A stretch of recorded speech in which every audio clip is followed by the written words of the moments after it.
Today I'm just going to go over the Tools palette over here on the left in Adobe Photoshop. I'm using CS5. This is going to differ from some of the earlier versions, but this is not going to be a comprehensive explanation of what every single tool does in detail. I have separate tutorials for some of those, but this is just going to be kind of a crash course in the Tools palette. If you don't see this, just go up to Window, make sure Tools is checked there. And up at the top right away, if you click and hold, this is the marquee selection tool. It's for making selections, and I have a separate tutorial on making selections. But if you click and hold, again, on some of these on the Tools palette, it has a little arrow in the lower right hand corner. You can click and hold and it will bring out more options. So instead of a square or rectangle, you might be an oval or circular selection of pixels. The move tool is just that if you have a layer and you want to move it around, you can just use the move tool. Now you can also move text layers, and I go over layers in a separate tutorial as well, but that's the move tool. If you click and hold onto the polygonal lasso tool, you have the lasso tool, polygonal lasso tool, and the magnetic. And those just do selections as well, kind of like the one up here, but you can just click and hold, okay? Or polygonal lasso tool, you just click and let go, to make selections, okay?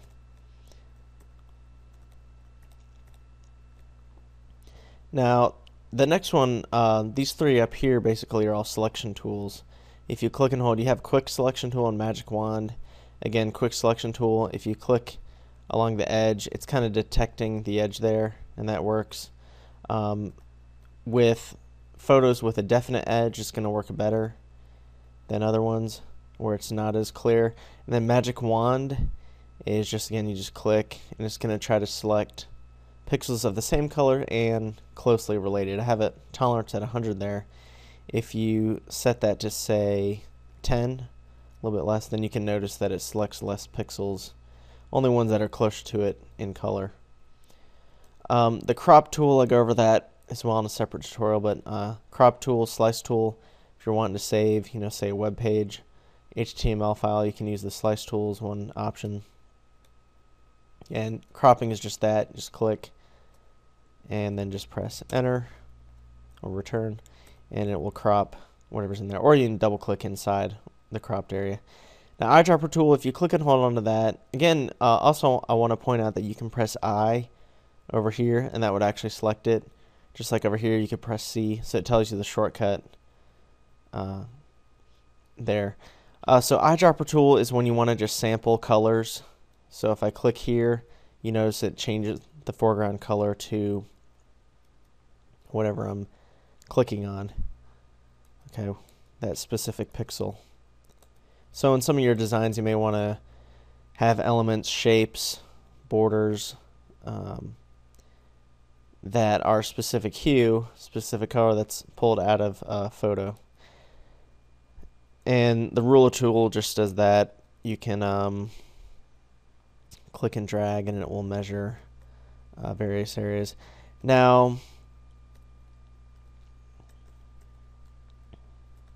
you can also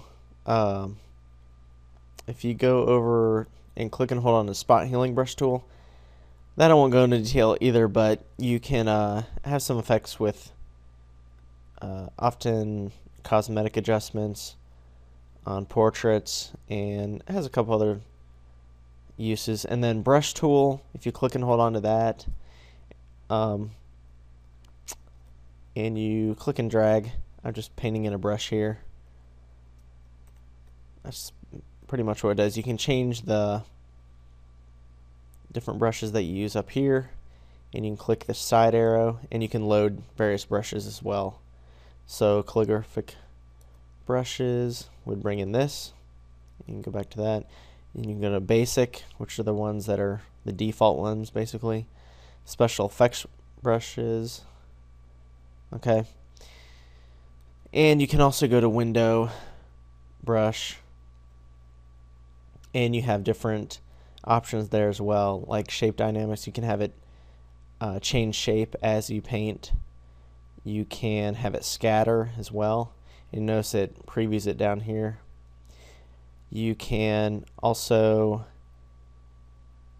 under color dynamics, have hue jitter, and it'll actually change the color as you paint, and the foreground and background as well. So for example, just click in here and you can notice, instead of just having a normal brush. But if you don't want that, you can uncheck all those. Clone stamp tool I do go over in a separate tutorial, but you can just press S and that'll pull it up on the toolbar. History brush, I won't go into too much. A couple of these. Eraser, it just does erase, but it's better to mask usually, and I can go over that. Gradient tool, just that you can add a gradient to an image.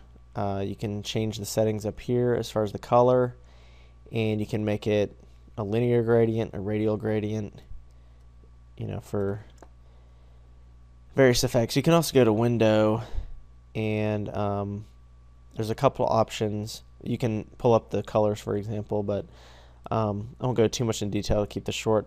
Blur tool is just that, normally some people may say, well, go to filter, blur, and then you can do a Gaussian blur or motion blur to the entire layer. But this is just to blur specific areas. Okay. Sharpen and smudge. Well, sharpen again, you could go to filter, sharpen, unsharp mask, and sharpen the entire layer, or you could just sharpen specific areas with the sharpen tool. And burn and dodge, sponge. Some of these are just replications of old school darkroom techniques. Okay, so burning makes it a little bit darker. You can see right here if you want to add shadows but keep the same texture. And then dodging does the opposite. And pressing left and right bracket is shortcuts to change the brush size instead of having to go up here. And you can notice there, I can make it lighter. Okay. Pen tool is just that. Adobe Illustrator is better for vector art illustrations, but they do have the pen tool in here as well in Photoshop.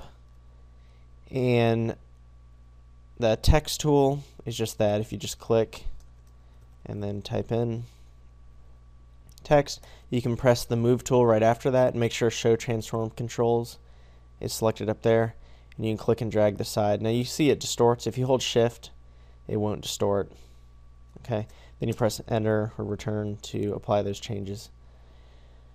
Now path selection tool, that's if you draw a path and you wanted to select it directly. Don't go into that too much. With this next one, if you click and hold onto the rectangle tool, that's just that. You can create a shape that's a rectangle, rounded rectangle, and custom shape tools. And I'll go over these more in detail another time, but if you go to custom shape tools, that actually brings up a whole bunch of custom shapes. And if you don't see all these, you can press the side arrow and just go to all, and that will bring up all those different shapes. And the 3D I won't get into too much as well, but the ones below it are important. The hand tool, if I was zoomed in here and I wanted to move around, I could just click and drag with the hand tool.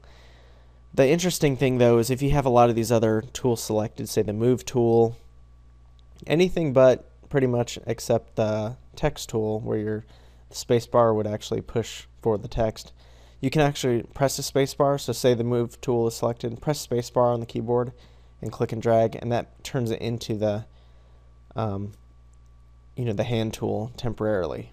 Okay, so that's if you're close up on something and you're doing a selection on this tree and you want to move around but without having to go select the hand tool, because obviously you wouldn't be able to keep doing your selection. Just press the space bar and you can move around and then let go, and it'll go back to the original tool. So like polygonal lasso tool, I just click and let go, click and let go.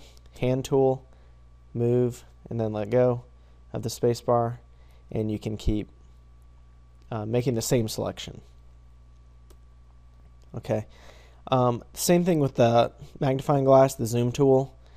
If you click and drag, it's a little bit different in CS5 than the earlier ones, instead of clicking and dragging an area to zoom into, it actually goes right where you're clicking and dragging, okay? And a shortcut for that, though, is Control plus and Control minus on the keyboard, or on the Mac, it's Command plus and Command minus. And that will, you can zoom in, zoom out. I usually don't use this tool down here. I just do the Command plus, Command minus, Control plus, Control minus. And as far as the hand tool, I actually don't use that. I just press the space bar and click and drag, and then let go of the space bar. It goes back to the original tool that you're using.